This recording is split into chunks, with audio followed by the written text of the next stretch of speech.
विक्षेप भजन घटाने नहीं आते हैं, विक्षेप भजन को बढ़ाने आते हैं।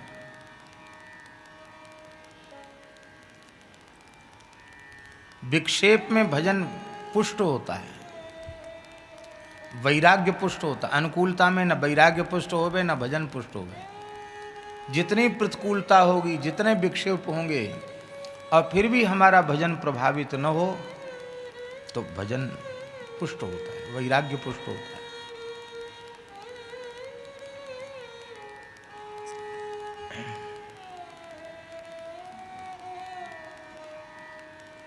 पहले महात्माओं की जमात चलती थी। पहले साधु लोग एक जगह नहीं रहते थे।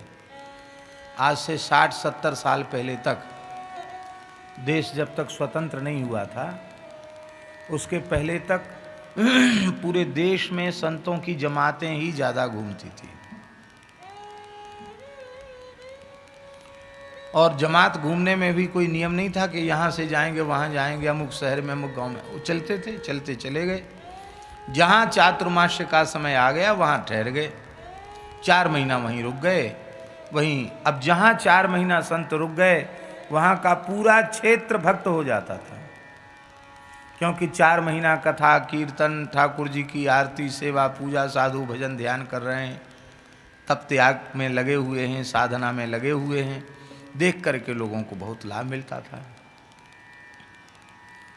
तो प्रायः भारतवर्ष के सभी जिले, सभी गांव, सभी क्षेत्र संतों के चातुर्मास्य के लाभ से लाभान्वित होकर के और सब भगवान की भक्ति को प्राप्त करके धन्य हो जाते थे। अब वो सब बंद हो गया। तो हमारे महाराज जी सुनाते थे, पहाड़ी बाबा महाराज, कि जमात घूमते थे और जमात में घूमने वाले कोई साधु माना जाता था। एक जगह रहने वाले को साधु नहीं मानते थे कि देशकाली नहीं है, खड़िया है। टकसाली उसी को माना जाता था, जमात में घूमता था। क्यों? जमात में सुख दुख और भूख प्यास सब सहने का अभ्यास हो जाता था। वहाँ बना बनाया थोड़ी मिल रहा है सब जगह भोजन। चल रहे हैं तो चल ही रहे हैं, जहाँ ठहर गए वहाँ ठहर गए। अब जमात पड़ गई, राशन पानी नहीं है तो जाओ गांव से मांग के लाओ चुटकी आटा, लकड़ी कंडा बीन के लाओ, फिर बनाओ, फिर भोग लगेगा तब पाएंगे। तो न बाल भोग का ठिकाना, न ब्यारू का ठिकाना, 24 घंटे में एक समय अपने आप भोजन हो गया।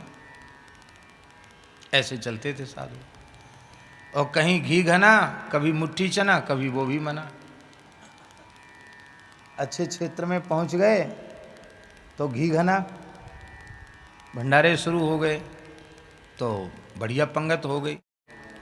और कभी मुट्ठी चना, चना रहते जमात में, एक एक मुट्ठी चना दे दिए, उसी में अपना भाई भैया भजन करो, लो अपने अपने अपने अपने लाल जी को, सालिग्राम जी को भोग लगा लो, बस भजन करो। कुछ व्यवस्था नहीं है आज यहाँ, एक एक मुट्ठी चना दे दिया, खाओ बस भजन करो। और कभी वो भी मना, कभी ऐसी परिस्थिति आ जाती तो उसके लिए भी हाथ जोड़ लेते थे, आज ठाकुर जी को तुलसी दल का भोग लगा लो और जल पी लो भैया, नदी आ गई है बस, और जिसको जो इच्छा हो, कोई कंदमूल फल मिल जाए तो खा लो, यहाँ व्यवस्था नहीं है। और 2 छत्ता होते थे जमात में, छोटे छत्ता, बड़े छत्ता नहीं, टेंट तंबू वाली छत्ता नहीं। एक छत्ता होता था ठाकुर जी का, जिसमें जमात के ठाकुर जी रहते थे और साधु अपने अपने ठाकुर जी भी वहीं रख देते थे भोग लगने के हिसाब से।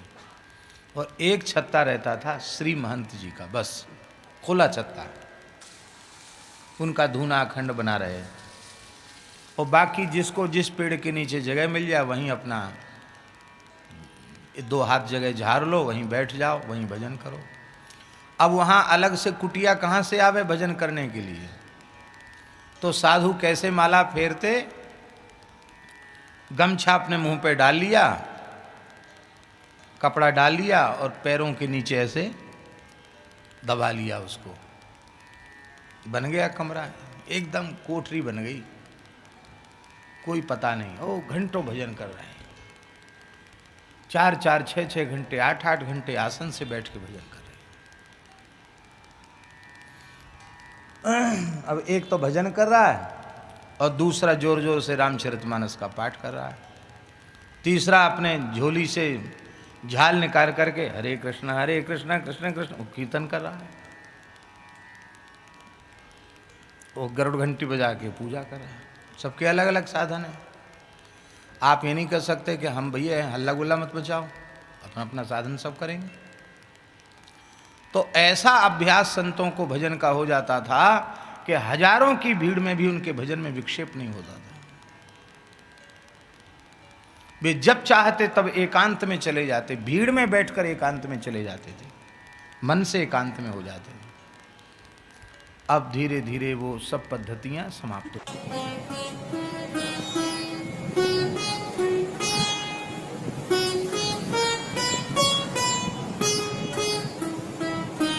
श्री सीताराम प्रतिदिन सत्संग एवं दर्शन के लिए श्री महाराज जी के ऑफिशियल चैनल को जरूर सब्सक्राइब करें।